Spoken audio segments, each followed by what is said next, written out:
आज प्रचाराच्या निमित्तानं इकडे धाराशिवला आलो असताना मी येथे बघितलं आपले हे चेअरमन कल्याणरावजी काळेसाहेब म्हणले की वाखरी गट हा लुंग्या सुंग्यांचा गट नाही.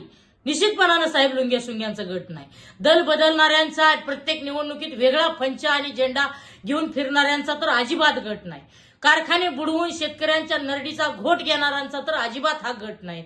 शेतकऱ्यांची देणी थकवून हजारो त्या ठिकाणी वाहतूकदारांची देणी थकवून प्रत्येक वेळी सत्तेचा मलिदा चाकणाऱ्यांचा तर अजिबात हा गट नाही. हा गट आहे सुज्ञ शेतकऱ्यांचा, सभासदांचा, युवकांचा, कष्टकऱ्यांचा आणि तितकाच स्वाभिमानी असा हा गट आहे.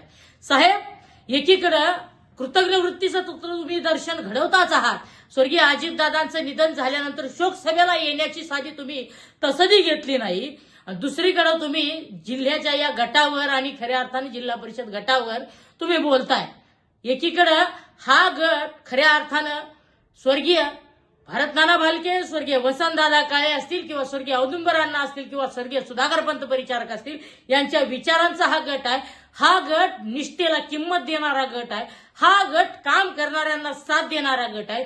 हा गट खऱ्या अर्थानं प्रत्येक पद आणि प्रत्येक सत्ता आपल्याकडे मिळावी यासाठी खऱ्या अर्थानं कुठल्याही स्तराला जाणारा आणि भांडणं लावण्याची वृत्ती असणाऱ्यांचा हा गट नाही हे निश्चितपणानं ठणकावून सांगतो. इथल्या गटातली जनता सुज्ञ आहे.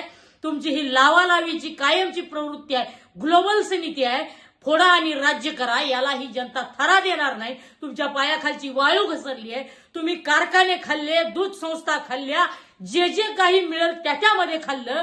अक्षरशः तुम्ही आज सभासदांना तर वाऱ्यावर सोडलंच, पण वाखरी गटातील जनतेचं भविष्य सुद्धा खायला निघाला. तुम्ही एक प्रकारे काल्पनिक भस्मासूर म्हणून उपाधी तुम्हाला लोक द्यायला लागली. ही अशी अवस्था झाली असताना तुम्ही आज अशी वक्तव्य करणं आणि अवमानकारक आमच्याबद्दल टीका टिप्पणी करणं म्हणजे तुमच्या अक्षरशः पराभवाच्या छायेत आपण आहोत हे एक प्रकारे स्वीकारणंच आहे असं माझं मत आहे.